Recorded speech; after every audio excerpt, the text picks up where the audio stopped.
With the right design, deep nets are some of the most powerful tools we have in the world of data science. But given the countless number of parameters you need to consider when training the net and building the architecture, configuring a net is never a straightforward task.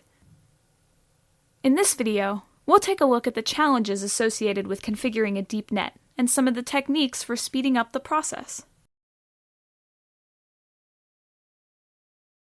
Each hyperparameter of a deep net is an important design choice in terms of both the architecture and the training approach. The first decision is the architecture, where you need to specify the types of layers for the deep net. Input layers are generally straightforward since they're typically constrained by the application and the dataset.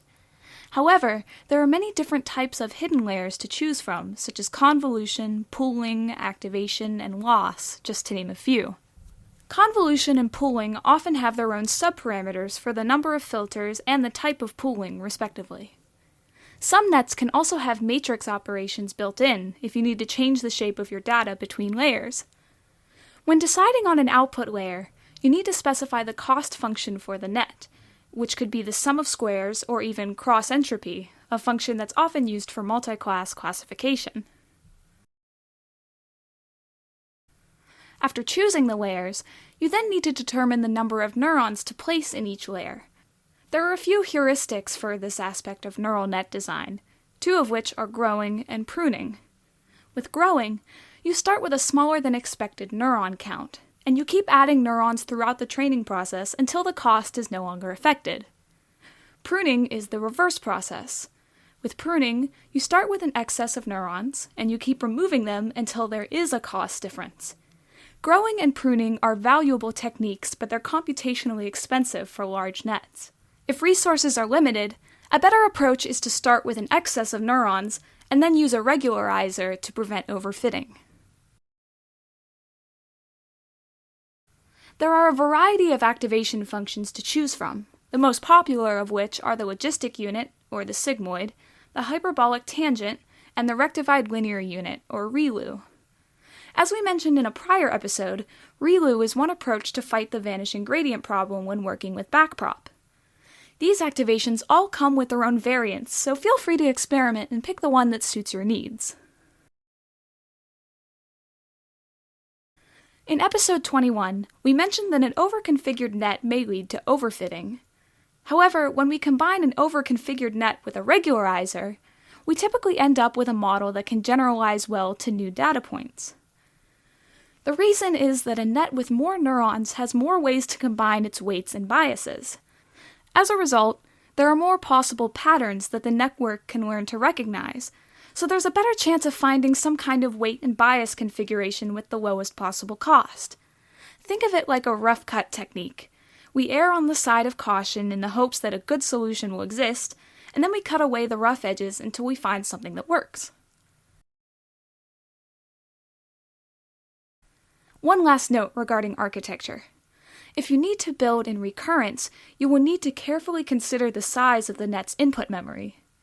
This will determine how much of the past input the net is required to remember. Gating units like GRUs and LSTMs are designed specifically to help a net remember the different parts of an input sequence.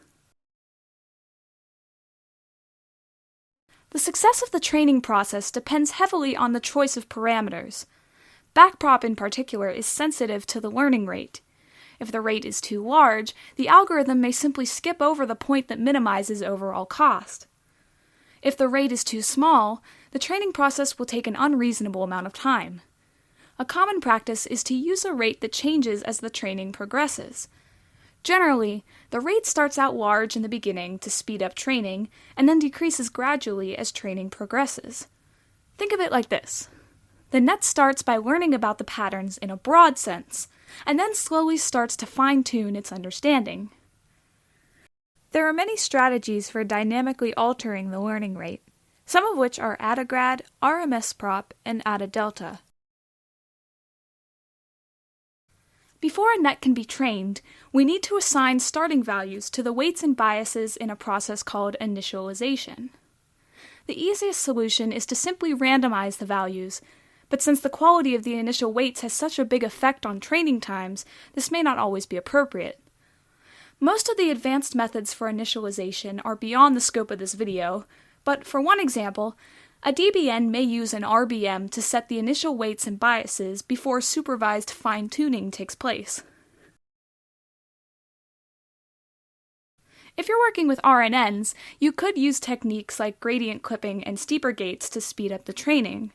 But generally speaking, if you've exhausted all the available options and your deep nets are still falling short of performance targets, just raise the number of training epochs. This strategy will work for every type of deep net. When it comes to the topic of deep net configuration, this clip only scratched the surface. There are many options available, and new methods are being discovered every day. Next up, we'll take a look at fashion matching with Indigo.